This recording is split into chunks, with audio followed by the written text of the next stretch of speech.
Okay, now what I want to show you is the knot that I use on all of my rigging. Every great once in a while, I will tie a surgeon's knot, a loop in my line. But when I'm tying directly to a lure or hook, whether it's team catfish, Fle Fly, whatever it might be, I try to use the improved clinch knot, and I use this knot on braided line and monofilament. Now I'm gonna go through the eye right here, real simple. Okay, so this is sliding up and down, and then we're going to make a loop here, just like that. Real simple loop. Now what we want to do is we want to take this tag end, and we're going to go around my loop about 5 times. Okay, so it almost looks like we've got a little bit of a figure 8 right there. We've got a hole up at the top and a hole at the bottom. And then what we're going to do is we're going to take the tag end and we're going to go right back through these 2 holes right here.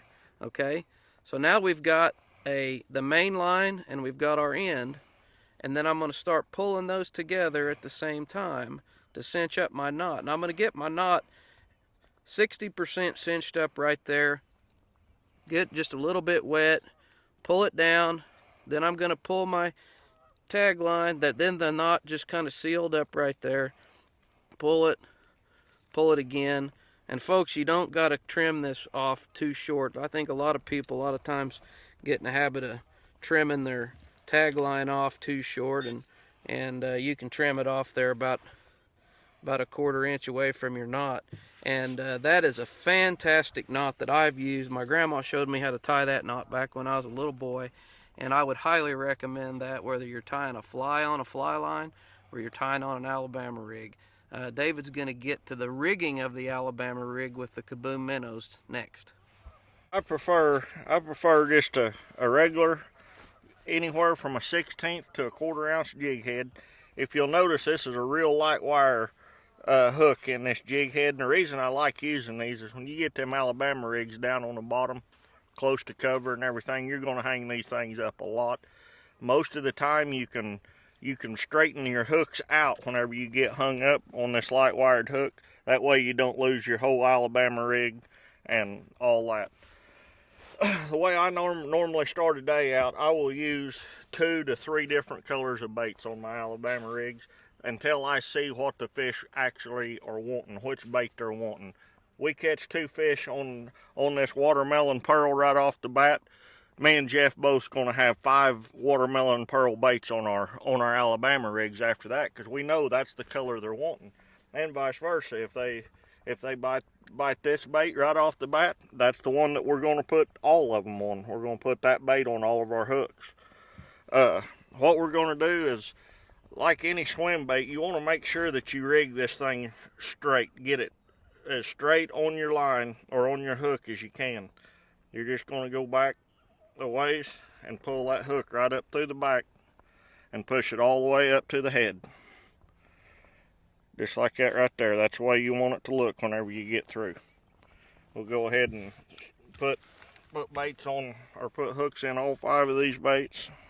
Okay, while he's rigging those up, I want to show you what the Kaboom lure actually does. And we're going to get a picture of these working in the water.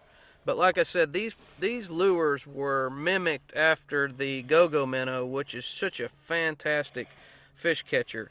Now, what we have here is we have an extremely wide curl tail. It's kind of hard for me to show you this, but the curl tail comes way back off of the lure, and it wraps around, and it comes down to a tiny little pinch point right here. Now this pinch point and this big wide curl right here is the secret to the Kaboom and the go-go minnow. That's what allows you to run these lures at ultra low speeds and the tail turns. Now when we get this rig all rigged up here, I'm just going to barely drag it in the water beside the boat, and I'm going to show you how much action these Kaboom lures actually have.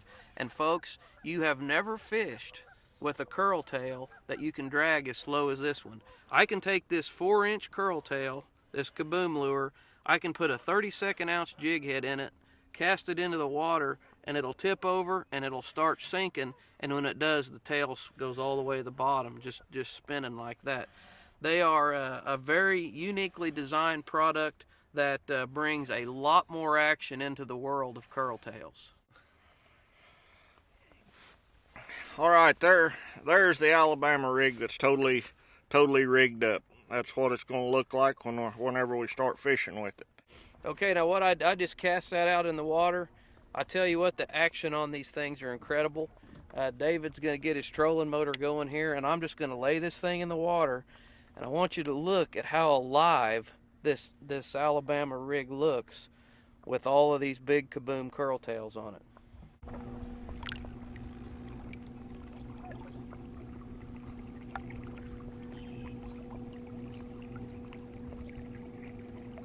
That is a lot of action on a lure right there. I think 5 times. Yeah, I think that old bass might be interested in that. You slow them down, the tails don't spin as fast. You can speed them up, they spin faster. You back it off a little bit. I'm going to really back it off now. And you can see how the tails slow down. All right, I'm ready to take this thing out and catch a bass with it. Hey, thanks for watching the video on the new Kaboom Curltails by Fle Fly. If you're interested in these lures, please check us out at flefly.com and see if you can find a local dealer in your area.